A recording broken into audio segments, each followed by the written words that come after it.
Hello and welcome back to another episode of Crushing Comics, the show where I fall in love with my comic book collection all over again, or in this case, for the first time, because today, we've got a haul from the United States. I've already started to cut it open a little bit, just because it takes a while, and it's quite large and loud. So let's see, when was this order from? It's from November 5th, and I've had it sitting off to the side here for a few days ready to shoot this video. So, it's not like it took quite this long to get here. Let's see. Ooh, there's some interesting stuff in here. Okay.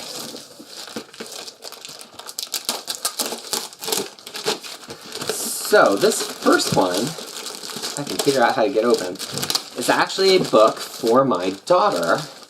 She is really into comic books, as you might imagine, living with me and having me reading her comic books all the time. And one of the series that we picked up at actually a little mini comic book convention in Haverford, Pennsylvania, was Zita the Space Girl. It's by this author, Ben Hackey, who writes a lot of books that we enjoy, and he also wrote a graphic novel called The Little Robot, which she's obsessed to, and I feel like we've continuously had out of the library. Zita Space Girl is a really adorable book. Zita and her friend are playing in a field, and they find a button.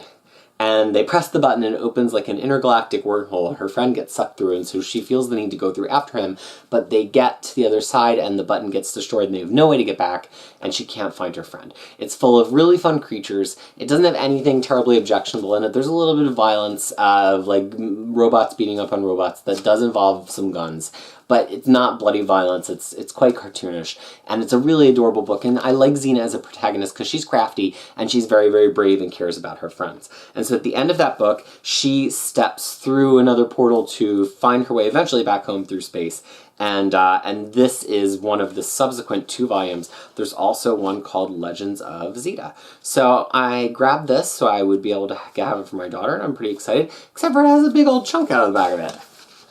Can you see that? I don't know if you can see it. And it like goes through to the interior pages, so that blows. But you know, there's going to be a comic that a 4-year-old is going to be walking around with, so really I can imagine worse things that are probably going to happen to it. Let's see what else is in that package. Oh wow, okay, let's do this one next. So there's a lot of little kid books in this one. This is called Coady The Creepies.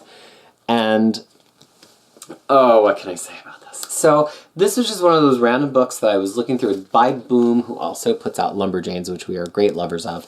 And it was about a band of girls, and I was like, hey, this might be a book that would be fun to read with her. And so we started reading it, and it's very strange.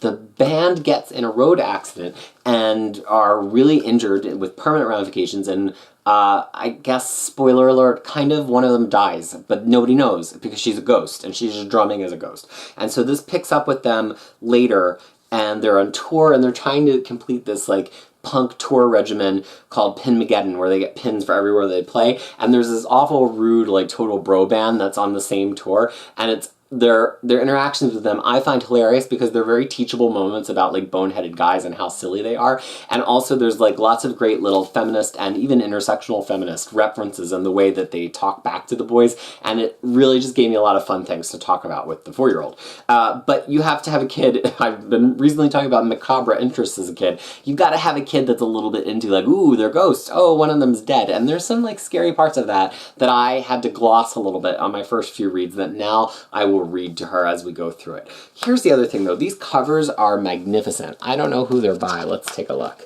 But the interior is not by that same person. Covers are by Cat Lay. Sorry if I'm saying that wrong, Cat. But the interior art, it's like way more cartoony, and if I'm being entirely honest with you, it gets a little bit sloppy at points. I think just because it's like really thick lined, almost like it looks like it could have been a web comic because it looks like it's digitally inked and the ink lines are really thick. And at points, the phases just get a little deformed, the color starts looking like a little bit sloppy, but it's a book for kids. And she really loves it. And the other thing that I love is when there's music in comic books, usually it can be so badly written that the lyrics don't even like scan as music. The lyrics, the few times the band plays in this one, are great. And I actually have so much fun making up what the songs would be to sing. as we're reading it that I actually, in my head, have like Coady and the Creepies songs just based on the lyrics because I've repeated them so many times. So I think that's really clever. Let's see. All right, we're going to do 2 more kid-type things, and then we're going to get into the grown-up things. This is kind of right on the verge. So these are the first 2 volumes of Gotham Academy, which is from the latter half of New 52 of DC Comics. I had 0 expectations of this book. I thought it was just going to be like a lame little kid Batman book. They had done a crossover with Lumberjanes. It was boring, and I was not looking forward to it. But one day, it was like rainy. We were here in Wellington. I had nothing to do with my daughter, and I was like, okay, let's read a couple issues. It is so good. It is Harry Potter meets Batman meets I don't know what else. The cast is incredible. The artwork is stunningly beautiful. Stunning. And it's just adorable. It has fantastic relationships. I just love it. I love it. We've read every issue. It flags a little bit at the end of this volume because they clearly were looking for a way to continue it while the creators maybe were getting a little bit busy and sales were struggling a little, and so they do these anthology-style yearbook issues for the 3rd trade, and they're kind of just like, because part of the cool part of this is how deep the story is and how very Harry Potter it is. Basically, there's one girl who's the protagonist, Olive, who has been out of school for a little while because her mother passed away. And she passed away under some interesting Batman-involved circumstances. So Olive gets back to the school, and there's a lot of chatter about her, and she's feeling really removed from everybody else, but at the same time, she kind of just wants to get back to normal. And it shows her interactions with all of her friends, but also this deepening mystery of, has Olive really changed as a result of what she went through surrounding her mother's death? It's super mysterious. It gets scary at points. I think it's probably a little old for a 4-year-old. I didn't do too much editing in my reading of it. I have a pretty mature 4-year-old, but I recently gave them as a gift to a 7-year-old, and she loved it. So I think it's super appropriate for kids. There are only a couple of moments that it gets a little bit inappropriate, just with like a little bit of like violence and kind of fire starting that if your kid doesn't have good guidance, they could maybe take the wrong way. The next one out of the box here is an Incredible Hulk Epic Collection. It is Incredible Hulk Epic Collection Volume 2, The Hulk Must Die. What's interesting about this is it doesn't pick up an actual Hulk series, it picks up Tales to Astonish, which was running Hulk as an anthology in half of the issues at that point. If I can find the first one here for a moment. The first Hulk Epic actually does something interesting where it collects Hulk 1 to 6, which was in 1962, or was it 64? And then Hulk got canceled, and he just became a guest star. He was just in Fantastic Four, fighting with Thing, and in the Avengers, and he really didn't have his own title, and this collects all of his major guest appearances. Fantastic Four 12, 25, and 26, Avengers 1, 3, 5, Amazing Spider-Man 14, Tales to Astonish 59, and Journey into Mystery 112. So, and that had never really been done comprehensively before, so it's one of those times that Marvel made a really smart decision with the Epic Collections to give you a good continuing read on a character. So now we have the second one, and the second one is different in that it just is a straight sprint through Hulk's return to ongoing comic books that reintroduces him to Marvel readers after he had been used pretty scantily over the course of a few years. So I'm really into that. I love these Epic Collections. I love that on some of them, we're really getting towards a pretty full bookshelf. Even with Hulk, which has not been coming out quite as fast as the others and which started a little bit later than the others, you know, we have a pretty decent chunk. I think everybody's waiting for it to really get into the early half of Peter David's run, and the way that it's lingered on the back half and avoided the early half, I think, has made some people hope that maybe we're eventually going to still get a Peter David omnibus at some point. Alright, so now we got the heavy hitters here. Wow, there's all sorts of interesting things happening in this box while across the ocean. Alright. We're going to start with the big one. So, this is, as mentioned earlier this week, wow, lots of synergy, or actually last week, but lots of synergy. Deadpool and X-Force, weirdly named because Deadpool is not really a co-star in this run. This is effectively X-Force Volume 2. It collects X-Force 19 through 31, Annual 2, Cable 1 to 8, Deadpool, The Circle Chase, Deadpool's 1994 series, and then a brief crossover into New Warriors and into Nomad. So there is Deadpool in it, but it's not like fundamentally a Deadpool omnibus. It is fundamentally X-Force Volume 2. You heard me say in the last episode that I was, or the last time we had X-Force, that I was a little bit soft on this initial run of X-Force 1 to, I guess it's 14 or 15 before we head into Executioner's Song. Survey says 15.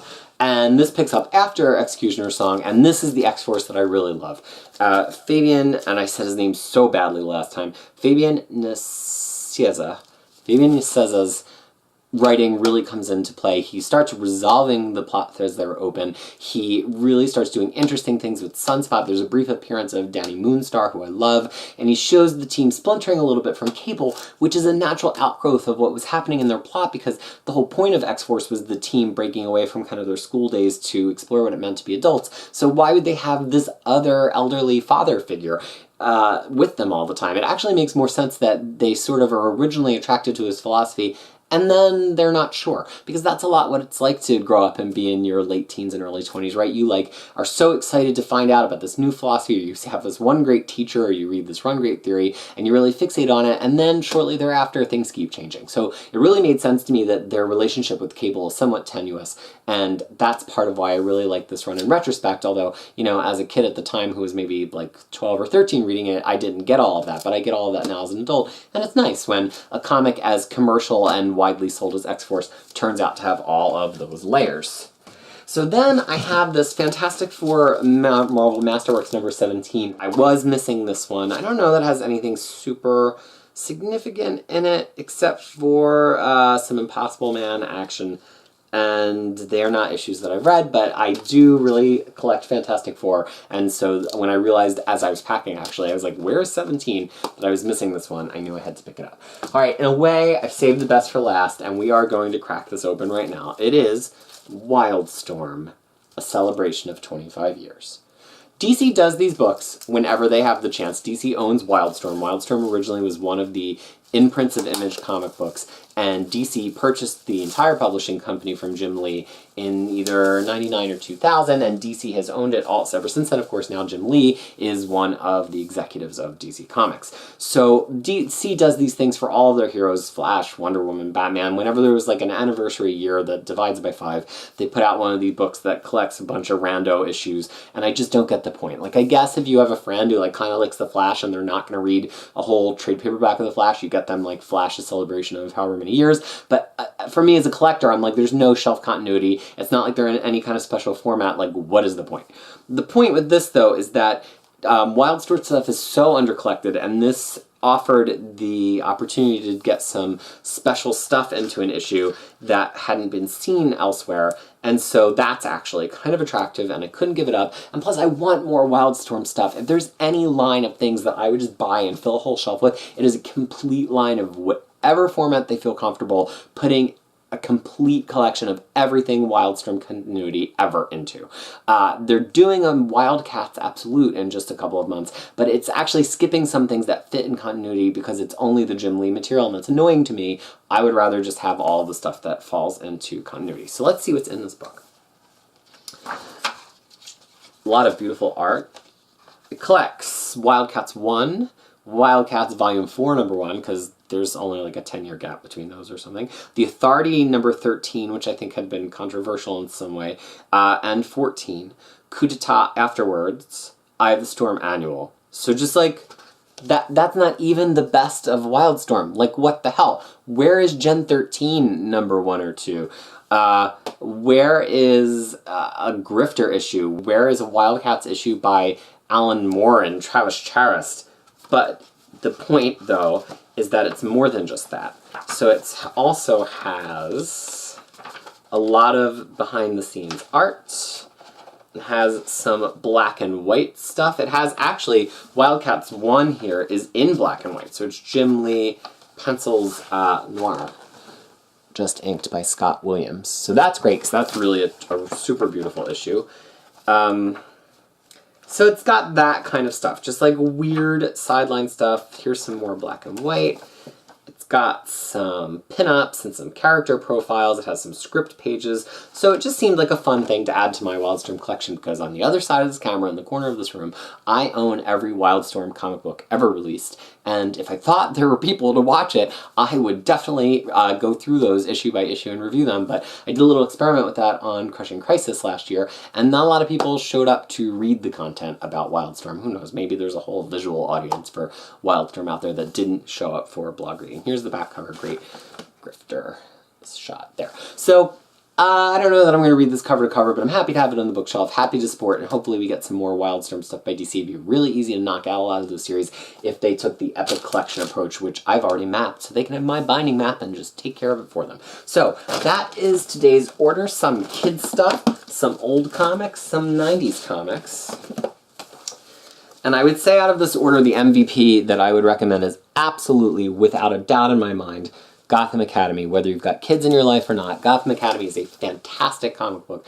Highly recommended, especially if you're a Harry Potter fan. You're probably also going to dig Gotham Academy. So thanks so much for hanging out with me for this relatively rare haul. Hopefully you learned a little bit about some of these series, and hopefully I'm going to fall in love with all these books all over again because I've read, I guess, about half of them. I've never read the Fantastic Four run or the Zeta book, and I'll be reading that with my daughter pretty soon. So thanks so